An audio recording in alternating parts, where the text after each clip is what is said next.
Hello, and welcome back to my channel. My name is Grant, or Streamer by the way, and today we are going to be taking a look at the Odin. I have auto celiacs on the screen for my commander because I don't have Hipper leveled up a lot, and I also get the extra heals because I don't have hide. So I'm going to go with him. But his base trait is Augur, which increases the AP shell damage of your battleship. We have Andrew Cunningham and Robert Jajard as inspirations. We have A Good Day's Work, which reduces the damage control party reload time. We have Porcupine, which increases the range, shell grouping, and dispersion of the secondary battery. We have Firefighter, which reduces the damage control party reload time even more, and then reduces our risk of catching fire. We have Master Mechanic for the extra heal. Then we have Will to Rebuild for extra hit points from the repair party consumable. For our loadout, we have Aiming Systems Mod 1 for the extra dispersion on both our main, battery, and secondaries. We have Damage Control System Mod 2 for reduced fire and flooding. We have Target Acquisition System Mod 1 for the extra spotting of ships. Then we have Main Battery Mod 3 for the reduced reload time, but that gives you extra turret traverse speed, which is okay. We have 4 heals, 4 spotter planes, and 2 sonars on our battleship. We have all the boosters going, including the epic booster of battle propensity for the extra range. We have our 1 year strong flag, and then we have our permanent camo. We have 62,700 hit points with a 22% torpedo damage reduction, which means you don't really want to be taking too many torpedoes in this because the torpedo protection is not that great. We have 3 turrets with 3 305mm guns with a 17.4 kilometer range with a 17.6 second reload and a 34.5 second turn time. HE shells do a maximum damage of 3,600 with a 27% chance to set on fire. We have 9,682 maximum AP shell damage. And for our secondaries, we have 6 double turrets with 128mm guns with 5.6 kilometer range and 3.6 second reload time. And the HE shells do a maximum damage of 1,500 with a 5% chance to set on fire. Then we have 2 triple 150mm turrets with a 5.6 kilometer range, 7.5 second reload time. And then those do 1,700 maximum HE shell damage with an 8% chance to set on fire rather than 5. This battleship does have torpedoes. It's 2 quadruple launchers, 1 on each side in the rear of the ship, with a 90-second reload time, 13,700 maximum damage with a 1.3 kilometer detectability, with 6 kilometer range and 64 knot speed, which are the same as the Tirpitz and the Scharnhorst. It just has 1 extra torpedo per side than the Scharnhorst. Our maximum speed is 30.9 knots with a turning circle of 790 meters with a rudder shift of 14.1 seconds, which is not bad considering the reason why I didn't put the rudder shift mod on my ship. I put the damage control mod instead. We have 14.6 kilometer detectability by sea, 12.2 by air, 2 kilometer guaranteed, and 11.9 kilometers while you're in smoke. So smoke actually can help you a little bit in this ship because it's not like 15 kilometer detectability. It's only 12. We have Ironclad, which is above average armor thickness, greater resistance to all forms of armor penetration. It is fast, it's got above average maximum movement speed, and it's got modest guns, which means the ship is armed with low caliber main battery guns. Odin, one of the draft designs for a relatively small, high-speed battleship that preceded the construction of the Scharnhorst-class ships. This ship was primarily distinguished by her more powerful main battery comprising 305mm guns.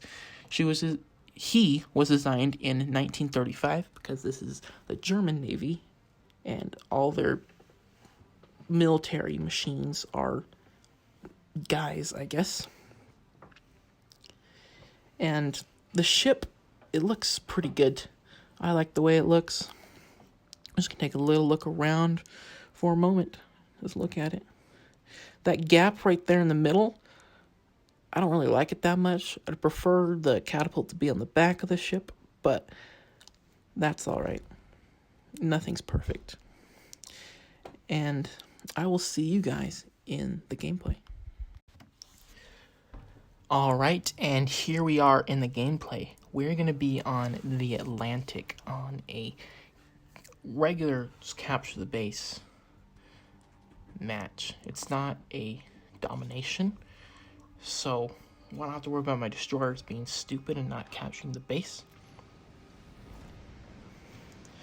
But we spawned on the far right side, on the east side of the map, next to a cruiser and a destroyer.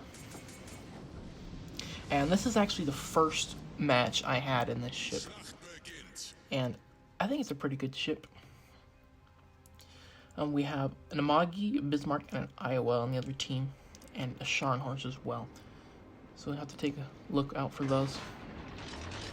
But I decided to go right, so I decided to stay on my side to make sure we win.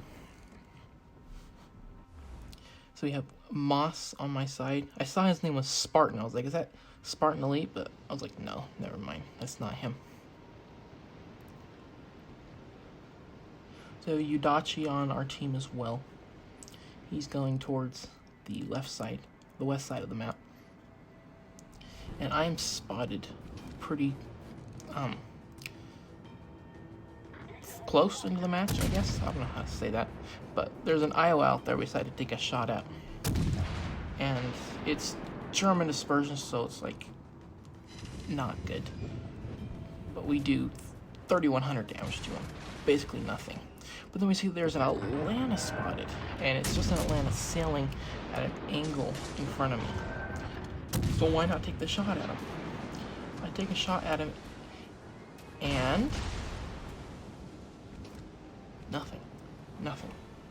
There's also another Atlanta. There's a million shells flying towards us, but we take a shot at the Atlanta B this time, and nothing again. We missed 2 salvos in a row. But since we have a really short reload time, it's not going to be that bad.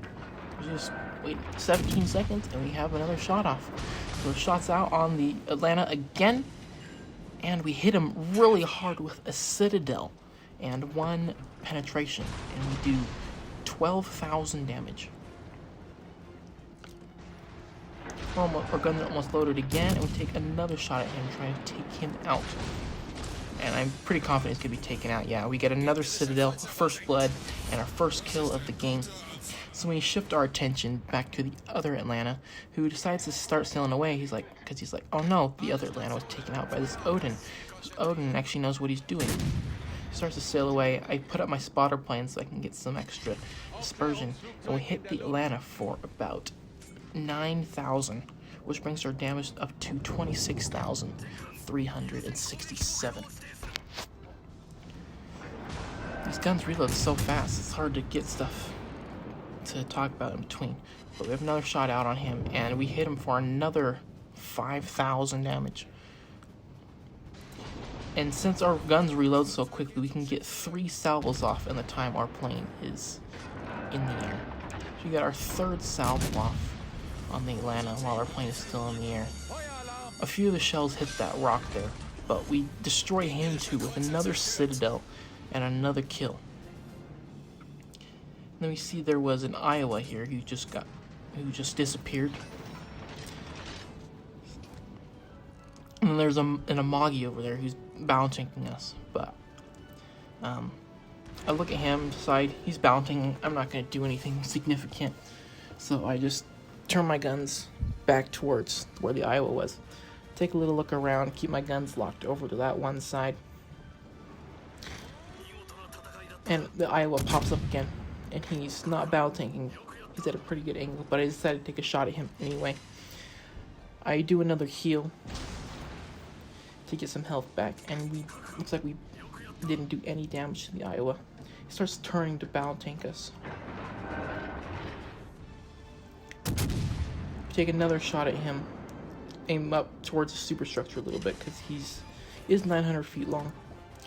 We do 3,000 damage to him. You can see this is my first match because I had the widespread torpedoes. So we decided to fire some torpedoes at him because it's like we're going to be sailing in a straight line for a while. Take another shot at him and do 4,000 damage, which brings our damage up to 50,000. Just a little over 50,000. The torpedoes are just going to be going in on him. I'm going to take another shot at him. And we do another 3,000 damage to him. 2 penetrations. And the torpedo firing angles of the Odin from the rear are really good. Basically, you can fire straight behind us. As we get a torpedo hit on the Iowa for, I think it was like 9,000 or something. I wasn't really looking.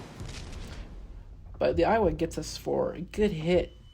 Takes off a lot of our health. So brings us down to 13,000 health. I'm going to have my heal back in another 13 seconds. So we can heal a lot of that back. Looks like another torpedo is going to hit the Iowa. Oh, yeah, right there in the nose. So means we have 2 torpedo heads. This brings our damage up to 81,000. And that's going up because he is flooding as of right now. And I didn't realize that. So he's just damage just ticking up slowly but surely. And we decide to fire another salvo of torpedoes on him. As you see, I haven't used my heal yet because I didn't realize I had it back and I could heal a bunch of my health back. But the Amagi is over there and he's broadside to me. So I decide to take a shot at him. And he takes off about 10,000 of my health. So I was like, oh no, I should probably heal, get some of that back. And we take a good chunk off of him. 2 penetrations, 1 overpen. Now that Iowa just takes another torpedo from me. And that gives us our high caliber medal. And we're up to 123,000 damage as of right now. We sink the Iowa, get our liquidator medal, and gets our 3rd kill of the game. Get a good salvo on the Amagi for 13,000 damage. And there's a Baltimore hanging out there in the middle. I was like, I'm low health. He's probably going to be shooting HE. I think he shot AP just now. So I angles, bounce everything he did. Everything he shot at me. I bounced 3 rounds off of him because my guns are small. So I cannot overmatch his armor. He fires more AP at me and doesn't do anything. Everything just bounces or shatters or whatever. We bounce another round off of him because he's got armor I cannot overmatch. Then he decides to turn a little bit and go pretty much broadside to me. So I was like, sweet, I can citadel him. You get a lot of hit points off of him, but then he turns at the last second and we only get 3,300 off of him. Which brings us up to 141,000 damage in this match. Keep in mind, this is my first game in the Odin, so I had no idea what I was really doing. But we take another shot at the Baltimore, and we get 1,900 damage, which is pretty much where you're going to get small guns. You get an over penetration, you do like 900 damage. But then he decides to pop out a little bit. We take another shot at him, I think. Yes, another shot at him. That does another 1,900 damage. Barely does anything. You can see the Amagi is about to come around the mountain over there. And the Monarch takes out the Baltimore. There's the Amagi. He's broadside to me, so I can do a lot of damage to him. The Amagi put up his spotter plane to get some extra grouping. We took 4,000 health off of the Amagi since he was broadside. No citadels on him because we have small guns against a battleship, and that doesn't work very well unless you're extremely close range. Take another shot at the Amagi, and we only do 3,000 to him because he started turning and slowing down as I shot. The secondaries start going off of the Amagi at the Monarch that's right there. And our guns do another 3,900 damage to him, which brings us up to 156,000 damage. And the Monarch takes out the Amagi. And we finish this match with 156,000 damage, with 67 hits, 3 torpedo hits, 3 kills, 3 citadels, with our Dreadnought, Liquidator, First Blood, and high caliber medals. We had 2,500 global XP. That's a lot because we have all the boosters running, so we get a lot of global XP. We had 2,379 base experience. We finished top of the leaderboard. And then we make 391,000 credits in this match. So that was my first battle on the Odin. I think it is a really good ship for its tier. It may not have a lot of hit points, but you can get a lot of work done. Thank you for watching my video, and I will see you next time.